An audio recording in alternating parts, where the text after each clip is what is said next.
Everyone, बच्चों आज हम देख रहे हैं 12th इकोनॉमिक्स का चैप्टर नंबर 3 और चैप्टर नंबर 3 में एक बहुत ही इंपॉर्टेंट लॉ है, that is law of demand.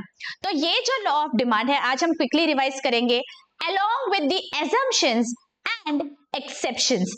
तो बच्चों ये पूरा वीडियो एंड तक देखिए because this is very very important.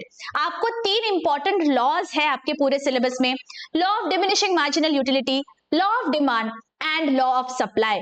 Please ensure that ये तीनों लॉज आप बहुत ही थरली लर्न करके जाएं बिकॉज ये लॉज में से कोई ना कोई एक सवाल जरूर पूछा जाता है। So let's quickly revise law of demand. Alright, तो सबसे पहले आपको स्टार्ट करना है कि बाबा ये लॉ ऑफ डिमांड किसने लिखा है, व्हाट इज द इंट्रोडक्शन। तो देखिए जैसे हमने law of diminishing marginal utility में देखा था, सेम इकोनॉमिक्स ने हमें लॉ ऑफ डिमांड भी दिया है। तो देखो बच्चों आपको कुछ अलग याद रखने की जरूरत नहीं है, same thing you will remember for law of diminishing marginal utility and same for law of demand.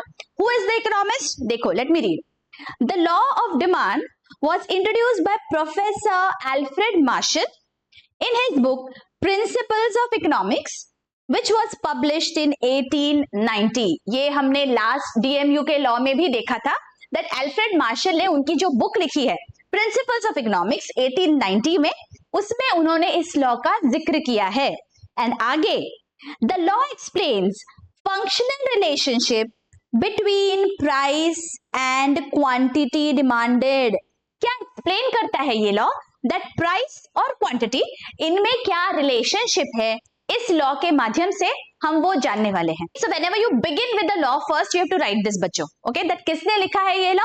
Professor Alfred Marshall in his book Principles of Economics which was published in 1890। और ये लॉ क्या explain करता है? Functional relationship between price and quantity demanded. Simple. Okay, अब बढ़ते हैं what is the statement of the law. ये law आखिर क्या कहता है? So let us read. According to professor Alfred Marshall, other things being equal, हमेशा whenever you start a law आप हमेशा इसी तरह से लिखते हो, other things being equal, higher the price of a commodity, smaller is the quantity demanded and lower the price of a commodity, larger is the quantity demanded. तो ये आपको याद रखना है बच्चों, this is a very important statement. इसी statement को हम आगे जाके एक्सप्लेन कर रहे हैं। सो ये लॉ जो है ये आपको पता होना चाहिए। ये लॉ क्या कहता है? सिंपल है that whenever you are buying any commodity there are two things involve, what is the price and what is the quantity that you are going to buy. Simple है, हमने लास्ट लेक्चर्स में भी ये बहुत बार देखा है। अगर आप कोई चीज खरीदने जाते हो बच्चों मार्केट में और फिलहाल उसकी कीमत 100 रुपीज है फॉर 1 यूनिट, तो आपके पास जो भी कुछ बजट रहेगा, आपका बजट है फॉर एग्जांपल 200 रुपीज, तो आप क्या करोगे? उसकी 2 क्वांटिटी खरीदोगे।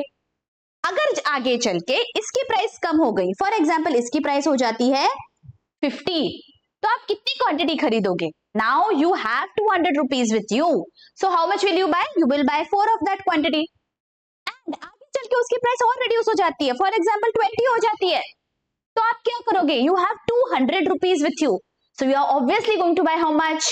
200 डिवाइडेड बाय 20, दैट इज 10। तो क्या हुआ बच्चों यहाँ पे? जैसे जैसे प्राइस कम होती गई, आपने क्या किया? जो क्वांटिटी डिमांड हो गई वो बढ़ती गई, right? So this quantity demanded has increased because the price has fallen, isn't it? ये हम रोजमर्रा की जिंदगी में करते हैं बच्चों।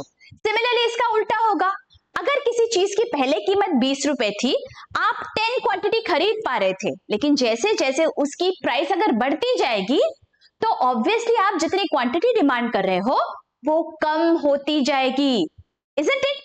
So इसी को इस लॉ ने एक्सप्लेन किया है। Let us read again. What does this law say? Higher the price, जितनी ज्यादा प्राइस होगी, हायर मतलब ज्यादा, स्मॉलर इज द क्वांटिटी। देखो ज्यादा प्राइस है तो क्वांटिटी डिमांडेड कम है, जस्ट 2। लेकिन the lower the price of a commodity, जैसे जैसे कमोडिटी की प्राइस कम हो गई, क्या हो गया? Larger is the quantity demanded, quantity demanded बढ़ गई। सिंपल, इसी को आपको इस लॉ में एक्सप्लेन करना है। Isn't this very very logical? Tell me, तो यहाँ पे आपको रट्टा नहीं मारना है बच्चों। बहुत बार स्टूडेंट्स को डर लगता है दैट लॉ ऑफ डिमांड है, बहुत सारे मार्क्स कैरी करता है, and then you take that stress. Don't do that, it is very very logical. Economics is all about logic. हम रोजमर्रा की जिंदगी में हम जो व्यवहार करते हैं उसी को हमें बस एक प्रॉपर लैंग्वेज में प्रेजेंट करना है, राइट? तो आपको अगर उसका लॉजिक पता चल जाएगा बच्चों, then it will not be difficult for you, but ensure that ये आप समझो। क्या है यहाँ पे? सिंपल है, अगर बाकी की सारी चीजें जो है वो कांस्टेंट है, no change in any other factors in your surrounding, what are you going to do? Any reasonable consumer, जैसे जैसे प्राइस बढ़ जाएगी तो वो क्वांटिटी कम डिमांड करेगा, और जैसे जैसे प्राइस कम होगी वो क्वांटिटी ज्यादा डिमांड करेगा, राइट? चलो आगे क्या दिया है? In other words, other factors remaining constant, if the price of a commodity rises, demand for it falls, and when the price of a commodity falls, the demand for the commodity rises. Thus, now this is again a very important statement.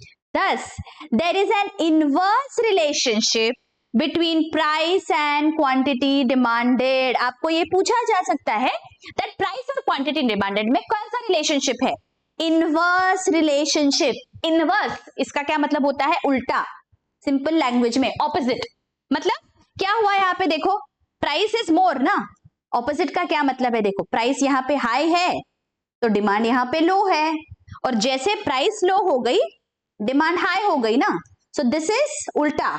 High low, low high, ये उल्टा है। इसे बोलते हैं हम economics के language में inverse relationship. मतलब जब एक चीज बढ़ती है और दूसरी चीज घटती है तो हम बोलते हैं दोनों की रिलेशनशिप कैसी है?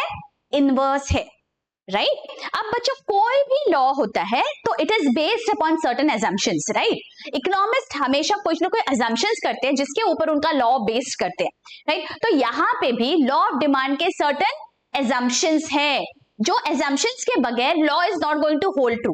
Now what are those assumptions? यहाँ पे जो डिटर्मिनेंट्स ऑफ डिमांड हमने पिछले लेक्चर में पढ़े थे, those were 11 determinants, right? Determinants मतलब क्या? जिन फैक्टर्स पे डिमांड अफेक्ट होता है, those were the determinants of demand. और आपके लिए ये बड़ी खुशखबरी है बच्चों, that determinants of demand 11 थे, right? उसी 11 determinants में से 7 are the assumptions of this law. मतलब अगर आपने वो 11 determinants पढ़ लिए तो आपका assumptions of the law of demand भी कवर हो जाता है। And that is the reason मैंने जब आपको वहां पे एक्रोनिम दिया था, जो शॉर्ट कोड दिया था, आपको अगर याद होगा तो मैंने बोला था कि आपको उसी ऑर्डर में लिखना है। तो short code there was IPS, PC, TT, और इसके आगे भी था NAP and O, राइट? ये डिटर्मिनेंट्स का हिस्सा है, लेकिन assumptions में आपको सिर्फ आधा ही शॉर्ट कोड यूज करना है। That is the reason I had given the determinants in this order, right? तो आपका जो आगे के 7 पॉइंट्स है, those are the factors for assumptions of demand. Okay, assumptions of demand में आपको सिर्फ 3 चीजें याद रखनी है, IPS, PC and TT.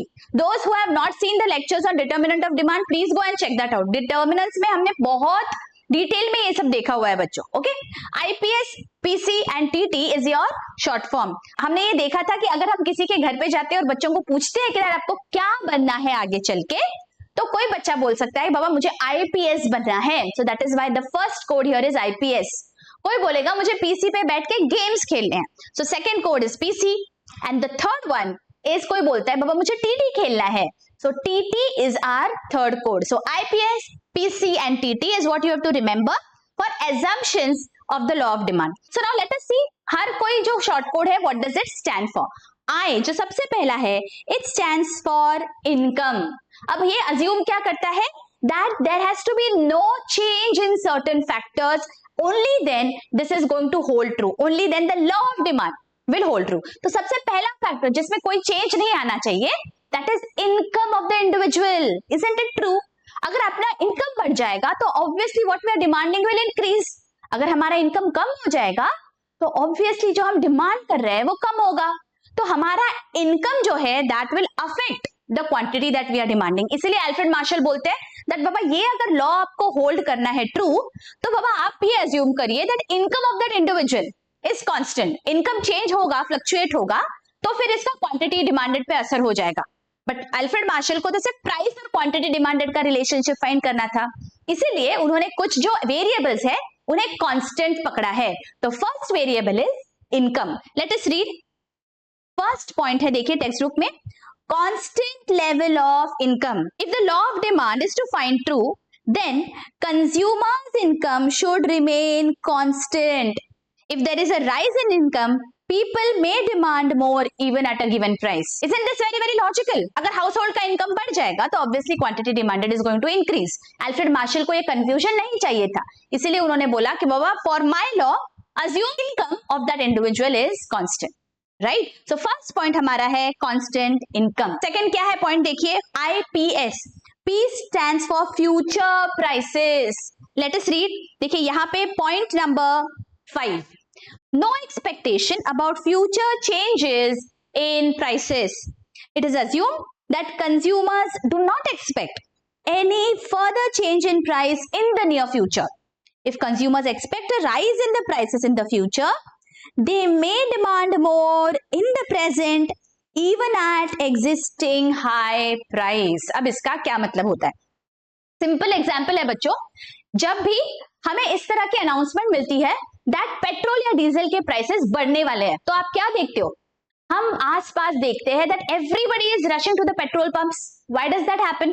Petrol already महंगा है, डीजल ऑलरेडी महंगा है, फिर हम क्यों जा रहे हैं परचेज करने के लिए? हम क्या सोचते हैं दैट बाबा फ्यूचर में बढ़ रहा है प्राइस, कल इसकी प्राइस बढ़ने वाली है ना, तो चलो आज हम हमारा फ्यूल टैंक फुल कर लेते हैं. Isn't it?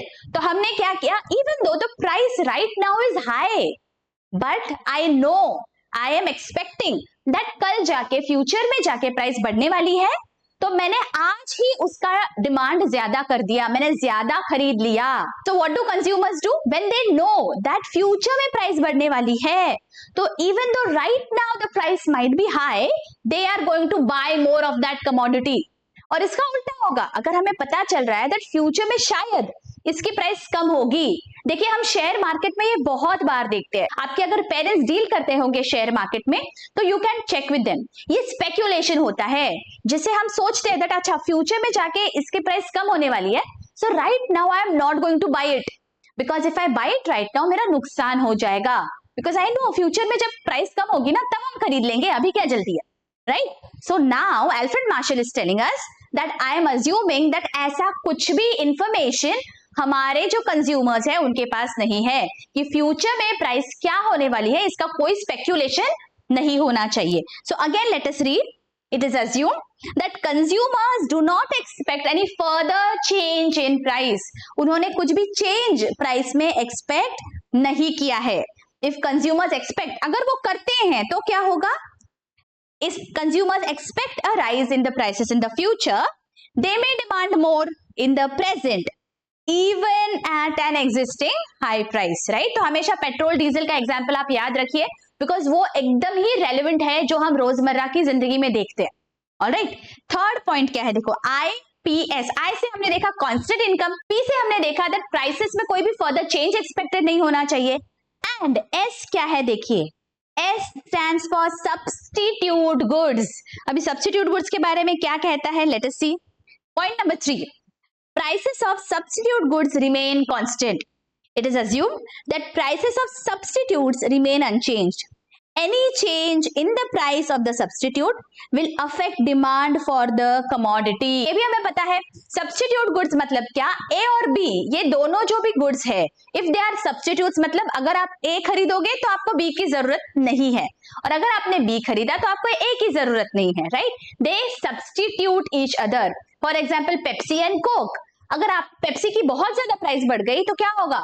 कोक की डिमांड बढ़ जाएगी, और अगर पेप्सी की प्राइस बहुत कम हो गई तो क्या होगा?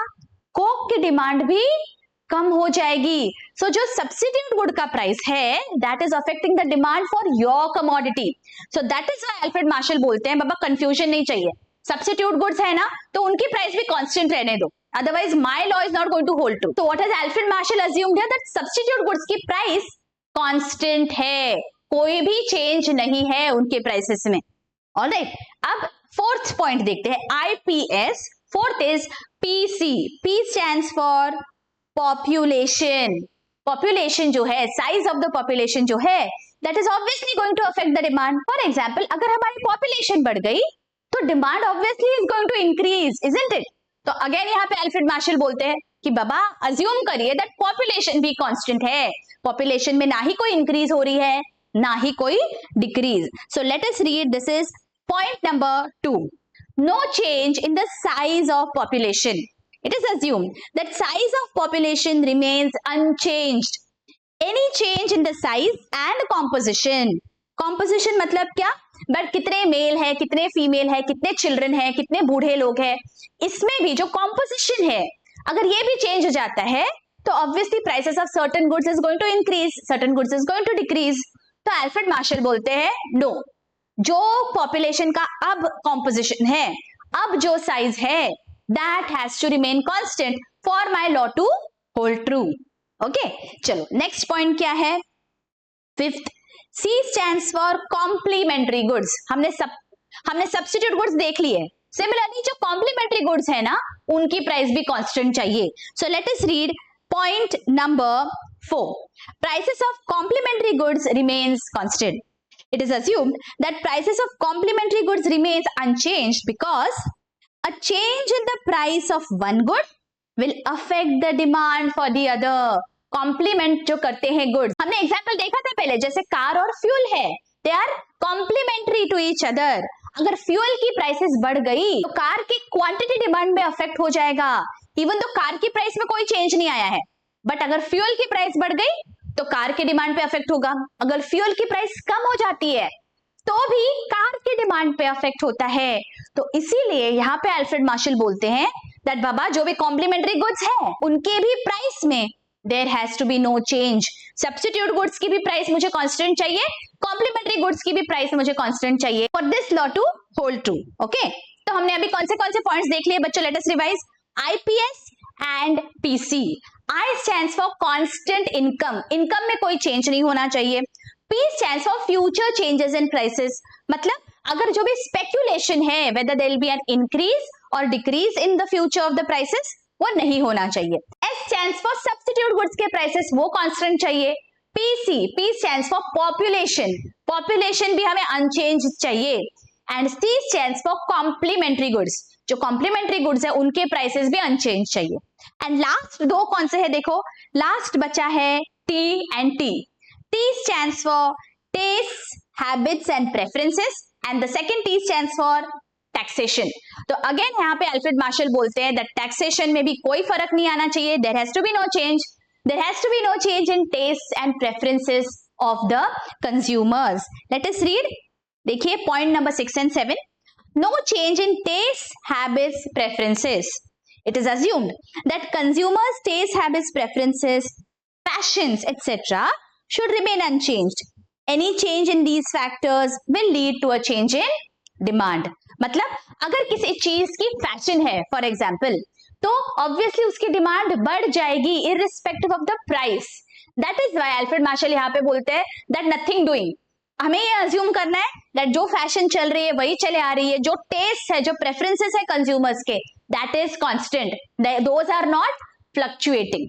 Okay, and last is taxation. तो जो गवर्नमेंट का टैक्सेशन पॉलिसी है वो भी कांस्टेंट होना चाहिए. अगर टैक्सेशन बढ़ जाता है तो क्वांटिटी डिमांडेड चेंज हो जाएगा. सो यहाँ पे अल्फ्रेड मार्शल अज्यूम करते हैं दैट गवर्नमेंट का taxation also has to be constant. Let us read. Taxation policy of the government has a great impact on various goods and services, right? तो क्या होगा? Therefore, it is assumed that there is no change in the policy of taxation declared by the government. Alright? तो ये जो 7 points है बच्चों, ये determinants of demand का ही हिस्सा है. बस यहाँ पे आपको ये याद रखना है बिकॉज ये assumptions है. तो what you have to say that there has to be no change or something has to remain constant because ये assumptions है. तो no change in price, no change in the prices of substitute goods, no change in the prices of complementary goods, size of the population is the same, taxation policies are the same. तो यहाँ पे बस आपको ये जोड़ देना है that कोई change नहीं आए ये सारे factors में. ओके, आई होप यहाँ तक आपको अच्छी से समझ गया है बच्चों. अभी तक हमने क्या देखा दैट ये जो लॉ ऑफ डिमांड है, ये इंट्रोडक्शन हमने देखा दैट अल्फ्रेड मार्शल ने हमें ये लॉ दिया है उनकी बुक प्रिंसिपल्स ऑफ इकोनॉमिक्स में इन द ईयर 1890. और ये लॉ बताता है दैट प्राइस और क्वांटिटी डिमांडेड में क्या रिलेशनशिप है. उसके बाद हमने देखा कि स्टेटमेंट क्या है लॉ का, which was very very logical, that जैसे जैसे प्राइस बढ़ेगी आपकी क्वांटिटी डिमांडेड कम हो जाएगी, और जैसे जैसे प्राइस कम होती है क्वांटिटी डिमांडेड इंक्रीज हो जाएगी। तो ये कहता है law that there is an inverse relationship between price and quantity demanded. अब अल्फ्रेड मार्शल को जब ये लॉ बताना था तो उन्होंने कुछ एजम्पशंस किए, वो हमने यहाँ पे देखे। 7 एजम्पशंस है, आपके डिटर्मिनेंट्स ऑफ डिमांड में से ही है बोरो किए हुए हैं। ओके, तो वो जो 7 एजम्पशंस है उनका शॉर्ट कोड है IPS, PC and TT। Alright, and now let us move to the explanation of law of demand. अब आपको जब भी कोई लॉ एक्सप्लेन करना होता है बच्चों, आपको एक शेड्यूल बनाना है और आपको साथ साथ ग्राफ बना के एक्सप्लेन करना है। ओके, तो यहाँ पे देखिए नेक्स्ट पेज पे, on page number 22 there is this demand schedule. Let us read. देखिए डिमांड शेड्यूल में 2 कॉलम्स है, price and quantity demanded. Price है तो obviously unit has to be rupee and quantity demanded is in kgs। Okay, don't forget to mention this. जैसे यहाँ पे दिया है, जब प्राइस 50 थी क्वांटिटी डिमांडेड 1, जब प्राइस 40 हो गई तो क्वांटिटी डिमांडेड इंक्रीज हो गई, प्राइस और कम हो गई 30, क्वांटिटी डिमांडेड 3 हो गई, जब प्राइस 20 हो गई तो क्वांटिटी डिमांडेड 4 हो गई, एंड जब प्राइस 10 हो गई मतलब बहुत कम हो गई तो क्वांटिटी डिमांडेड भी काफी इंक्रीज हो गई। तो यहाँ पे हमने देखा दैट प्राइस जैसे जैसे कम हो गई quantity demanded has gone up. Okay, देखिए explanation as shown in table 3.3, when the price of the commodity is 50 rupees, quantity demanded is 1। Okay, तो यही यहाँ पे एक्सप्लेन किया हुआ है। तो ये आपको जो आपने टेबल में लिखा है बच्चों एक्सप्लेन करना है। ऐसा कोई जरूरी नहीं है दैट आपने सेम अमाउंट्स लिखने चाहिए, ओके, बट लॉजिक आपका सेम रहना चाहिए। जब भी प्राइस कम हो रही है क्वांटिटी डिमांडेड आपकी बढ़ जानी चाहिए। Okay, whether you want to write these figures और any other numbers that is up to you, but logic आप सेम रखिएगा। ओके, प्राइस और क्वांटिटी डिमांडेड में इनवर्स रिलेशनशिप आपको दिखाना है यहाँ पे। ठीक है, आगे देखो next paragraph. Thus, as the price of a commodity falls, quantity demanded rises, and when price of a commodity rises, quantity demanded falls। तो ये आपने यहाँ पे रिपीट किया है बच्चों, जो हमने यहाँ पे स्टेटमेंट में कहा था वो आपको लास्ट में रिपीट करना है आफ्टर द शेड्यूल। कि पहले आपने क्या किया, इस डिमांड शेड्यूल को यहाँ पे बनाया, फिर आपने उस डिमांड शेड्यूल में क्या किया है वो एक्सप्लेन किया दैट इतने प्राइस में इतना क्वांटिटी था, इतनी प्राइस कम हुई तो क्वांटिटी डिमांडेड इंक्रीज हो गई and everything. And again, you are going to repeat the statement of the law. क्या कहता है statement of the law? See, you have repeated here that as price of a commodity falls, quantity demanded increases, and when price of the commodity rises, quantity demanded falls. Thus, there is an inverse relationship between price and quantity. ये हमने statement में देखा, जो हमने यहाँ पे demand schedule के बाद repeat करना है. And then you are going to prepare the graph. Okay, ये जो है demand curve, ये आपको prepare करना है. Demand curve मतलब क्या? जो आपने यहाँ schedule में बनाया है बच्चों, वही आपको इसे ग्राफ फॉर्मेट में दिखाना है। तो 2 आपके एक्सिस होंगे, एक एक्स एक्सिस और एक वाई एक्सिस। एक्स एक्सिस पे देखिए this is X and this is Y. X axis पे आप क्वांटिटी डिमांडेड इन केजीज इस तरह आपको लिखना है, एंड वाई एक्सिस पे प्राइस इन रुपीज ऐसे लिखोगे। ओके, अब देखिए कैसे प्लॉट करेंगे आप। यहाँ पे प्राइस 50 है तो क्वांटिटी डिमांडेड इज 1, तो आपको क्या करना है, वाई एक्सिस पे 50 से आगे आपको इस तरह से डॉटेड लाइन बनानी है horizontal, and quantity demanded is on x axis, तो 1 से आपको इस तरह वर्टिकल लाइन बनाना है डॉटेड, और जहां पे ये दोनों पॉइंट्स इंटरसेक्ट होंगे that is your first point. Okay, वापस आप जाएंगे, प्राइस इज 40, तो वाई एक्सिस पे आपको 40 से इस तरह से डॉटेड लाइन बनानी है। एक्स एक्सिस पे क्वांटिटी डिमांडेड 2 हो गई, तो 2 से आपको इस तरह वर्टिकल लाइन आगे बनानी है जहां पे दोनों पॉइंट्स इंटरसेक्ट हो गए, that is your second point. Alright, इस तरह आपको बनाते आना है। ये जो आपका डिमांड शेड्यूल है इसी को आपको यहाँ पे प्लॉट करना है। ऑलराइट, और प्लॉट करने के बाद जब आप सारे पॉइंट्स को ज्वाइन करोगे, that time this DD is your demand curve. You have to use a scale. Okay, please remember whenever you are drawing graphs use scale, ताकि सारे आपके जो लाइंस है वो प्रॉपर दिखे।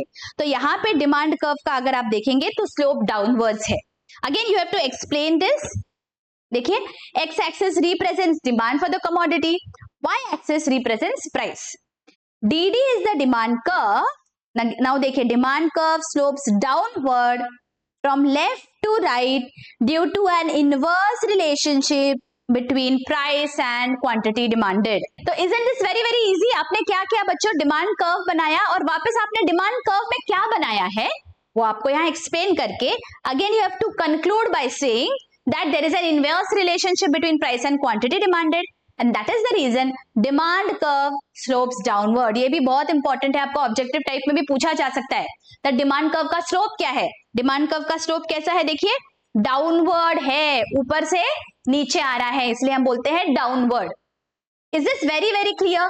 क्या यहाँ तक आपको बहुत अच्छी से समझ गया बच्चों लॉ ऑफ डिमांड? हमने क्या क्या देखा, क्विकली रिवाइज कर लेते हैं. हमने देखा इंट्रोडक्शन, फिर उसके बाद statement of the law, then we have to set the assumptions of the law, that law कौन से assumptions पे बेस्ड है, एंड देन हमने एक पहले डिमांड शेड्यूल बनाया, उस शेड्यूल को एक्सप्लेन किया, and then we repeated this statement, फिर डिमांड कर्व बनाया और उस कर्व को भी हमने एक्सप्लेन किया, and we concluded by saying that there is an inverse relationship between price and quantity demanded, और इसीलिए हमारा जो डिमांड कर्व है that has a downward slope.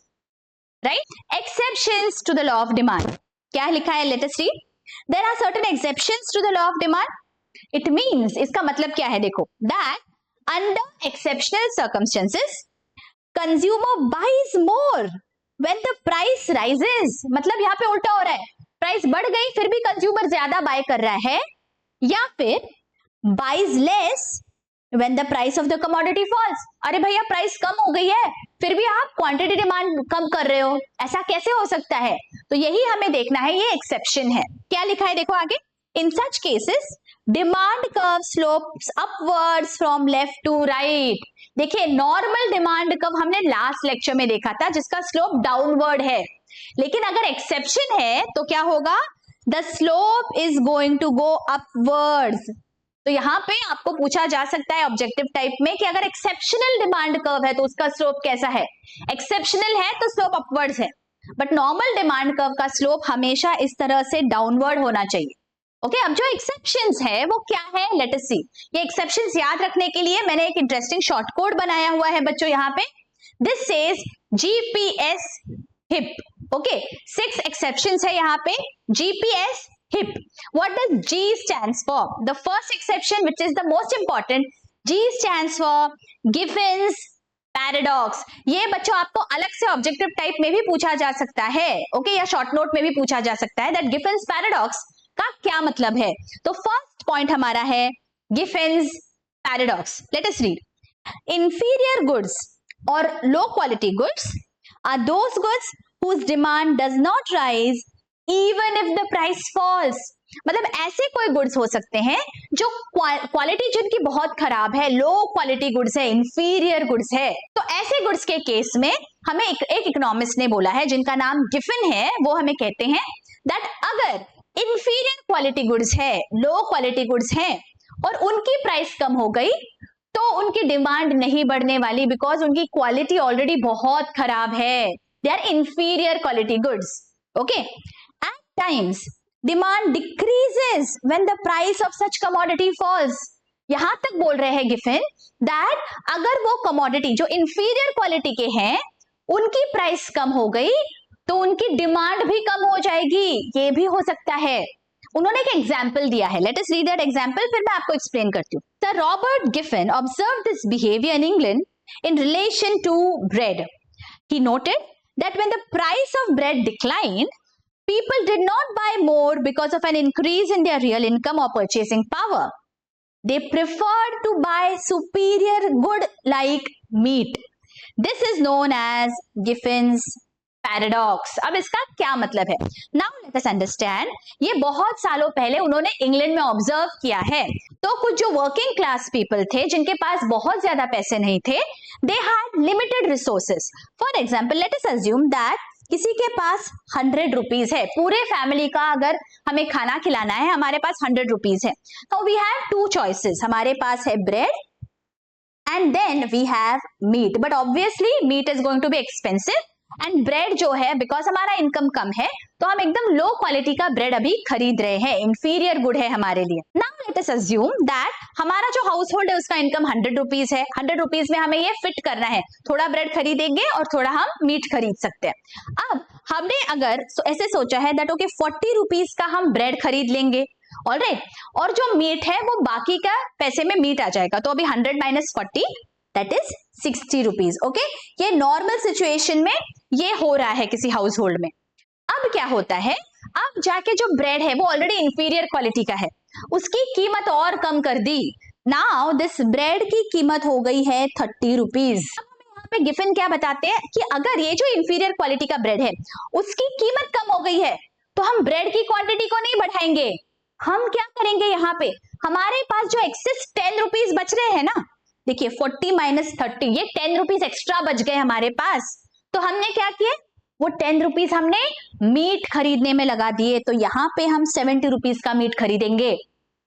वापस अगर प्राइस कम हो जाएगी ब्रेड की, फॉर एग्जाम्पल ब्रेड की प्राइस अभी 20 हो गई, तो हमारे पास कितना एक्स्ट्रा पैसा बचा, 40 माइनस 20 रुपीज बच गए, तो हम क्या करेंगे, वो एक्सेस 20 रुपीज यहाँ मीट खरीदने में लगा देंगे, हम 80 रुपीज का मीट खरीदेंगे, because for us meat we consider it as a superior quality food. जो ब्रेड है उसकी क्वालिटी ऑलरेडी खराब है, तो जो खराब क्वालिटी है वो हम ज्यादा क्यों खरीदे, थोड़ा तो खरीदना ही पड़ेगा, बट अब हम जो पैसा बचा है वो हम अच्छे क्वालिटी का प्रोडक्ट खरीदेंगे, हम मीट पे उतना पैसा खर्च कर देंगे। Okay, he observe this in England and that is why he is stating that अगर लो क्वालिटी है, खराब क्वालिटी का गुड है, तो इवन दो उसका प्राइस कम होगा, उसका क्वांटिटी डिमांडेड नहीं बढ़ेगा, क्वांटिटी सुपीरियर क्वालिटी के गुड का बढ़ सकता है।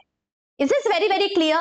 ये बहुत इंपॉर्टेंट है बच्चों, ये समझना, ये जो गिफिन्स पैराडॉक्स है आपको शॉर्ट नोट में भी आ सकता है, this is very very important, first exception to the law of demand, Giffen's paradox. I hope ये क्लियर है बच्चों। ऑलराइट, सेकंड क्या है, जीपीएस ना, P stands for prestige goods. ये क्या है, let us read the second point. Expensive goods like diamond, gold, etc. are status symbol.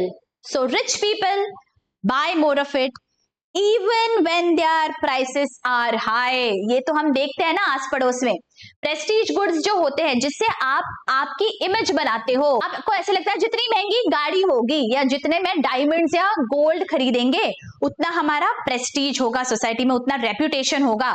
तो even though the price of gold is increasing, even though the diamond prices are increasing, even though luxury cars के prices बहुत होते हैं, exorbitant होते हैं, फिर भी उनकी डिमांड होती है, उनकी डिमांड बढ़ती ही जाती है, because they are not associated with need, उनकी जरूरत नहीं है, वो प्रेस्टीज है जो दिमाग में हमने एसोसिएट किया हुआ है, that is the reason even though their prices increase, उनकी डिमांड भी बढ़ती है, right. Third is GPS. S stands for speculation. Speculation क्या है? Let us read. The law of demand does not hold true when people expect prices to rise still further. In this case, although the prices have risen today, consumers will demand more in anticipation of further rise in price. Anticipation मतलब future में शायद price बढ़ेगी, अगर ये आपको भनक लग जाए तो आप क्या करोगे, right now you will demand more, because आपको पता है अरे फ्यूचर में तो प्राइस बढ़ने वाली है। ये लास्ट लेक्चर में भी हमने देखा था बच्चों, जहां पे हमने assumption पढ़ा था, राइट। यहाँ पे अगर मुझे पता है दैट पेट्रोल की प्राइस बढ़ेगी आगे जाके, तो मैं क्या करती हूँ, फटाक से जाती हूँ पेट्रोल पंप में और ज्यादा पेट्रोल हम भर लेते हैं हमारे फ्यूल टैंक में, राइट। तो सिमिलरली जब भी हमें पता चलेगा दैट फ्यूचर में किसी चीज की प्राइस बढ़ने वाली है and we need that commodity, then we are going to buy it even at the present prevailing high price. देखिए example, prices of oil, sugar etc. tend to rise before Diwali. अब पता है ना कि दिवाली पे बहुत सारा डिमांड होगा, तो क्या होता है, इनके प्राइसेस बढ़ जाते हैं, फिर भी हम खरीदते हैं because we need those products in Diwali. So people go on purchasing more at a high price as they anticipate that prices may rise during Diwali. तो अभी लोगों को पता है that दिवाली में प्राइसेस बढ़ जाएंगे इन एसेंशियल कमोडिटीज के, तो वो क्या करते हैं, पहले से ही वो स्टॉक करके रख लेते हैं। तो जब भी आपको फ्यूचर प्राइस बढ़ेगी या कम होगी इसकी अगर भनक लग जाएगी, तो आपके क्वांटिटी डिमांडेड में चेंज हो जाएगा, ऑलराइट, तो पहले 3 पॉइंट्स हमने क्या देखे एक्सेप्शंस के, GPS, G stands for Giffen's paradox, P stands for prestige goods and S stands for speculation. Okay, और अगले 3 क्या है देखो, HIP, HIP. So H is what? Habitual goods, habit. जो भी हैबिट फॉर्मिंग गुड्स होते हैं बच्चों, उनकी हमें इतनी आदत लग जाती है that even though their prices change, हमारा demand is not going to decrease. Okay, simple है ना, जो भी हैबिट फॉर्मिंग है, जैसे टी है, कॉफी है, there are people who have alcohol, even though हमें पता है that this is not good for your health, लेकिन हमें आदत लग गई, और जिस चीज की हमें आदत पड़ जाती है, even though their prices increase, the demand is not going to go down. So let us read. This is point number 6. Habitual goods. Due to habit of consumption, certain goods like tea is purchased in required quantity even at higher price because the seller, the manufacturer is aware that it is a habit forming commodity. एक बार habit लग गई तो you are going to buy it even though the prices increase. Okay, next point is I. What does I stand for?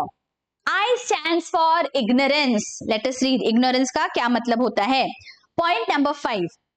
Sometimes due to ignorance people buy more of a commodity at high price. Ignorance मतलब पता नहीं है. This may help when consumer is ignorant about the price of that commodity at other places. ये बहुत simple example है.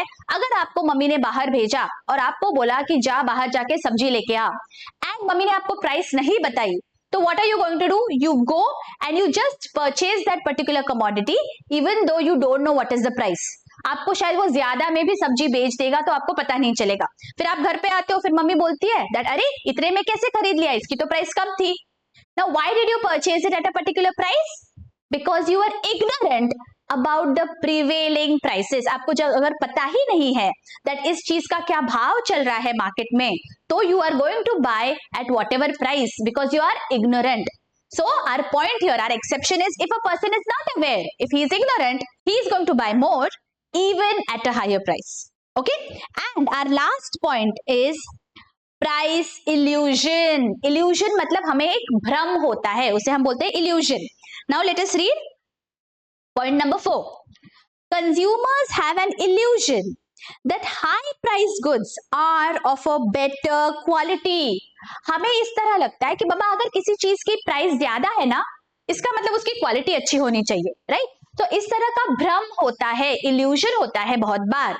So that is why, देखो बच्चों, अगर हम ब्रांडेड गुड्स देखेंगे, कोई भी घड़ी आप खरीदो टाइम तो सही दिखाती है, then why do you think that certain brands बहुत ज्यादा कीमती होते हैं? व्हाई? बिकॉज हमें एक प्राइस इल्यूजन होता है दैट इतनी महंगी घड़ी है ना, मतलब there is going to be something different, right? So we have that illusion in mind that if a particular commodity is charging us more, if price is more, matlab we are getting a better quality product. Okay, that might be true in some scenarios, लेकिन हमेशा ये सही नहीं होगा.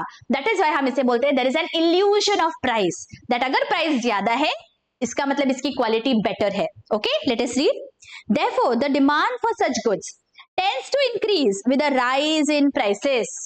For example, branded products which are expensive are demanded even at a high price. मतलब कितने भी ज्यादा प्राइस हो जाए ब्रांडेड प्रोडक्ट्स की, लेकिन हम उन्हें बाय करते हैं बिकॉज हमें ऐसे लगता है कि बाबा इनकी जो क्वालिटी है ये बहुत अच्छी है, इसीलिए इनके प्राइस बढ़ रहे हैं. That might be the case, okay, but not always. Alright, so that is why इसे हम बोलते हैं प्राइस इल्यूजन. तो हमने कौन से 6 एक्सेप्शंस देखे बच्चों? क्विकली, शॉर्ट कोड क्या है हमारा? GPS and HIP. देखिए ये आपके सामने है, चाहिए तो आप इसका स्क्रीनशॉट ले लीजिए. ये शॉर्ट कोड्स बहुत इंपॉर्टेंट है बच्चों, ताकि आपको रिकॉल करने में हेल्प हो एग्जाम में. Right now you have to understand, okay, only then you will be able to write. But जो शॉर्ट कोड्स है ये आपको मेजर पॉइंट रिकॉल करने में हेल्प करेंगे. Alright, let us quickly revise. GPS, G stands for Giffen's paradox, P stands for prestige goods and S stands for speculation. और HIP, H stands for habitual goods, I stands for ignorance and last P stands for price illusion. Okay, तो ये 6 exceptions के साथ बच्चों हमारा law of demand यहाँ पे खत्म होता है.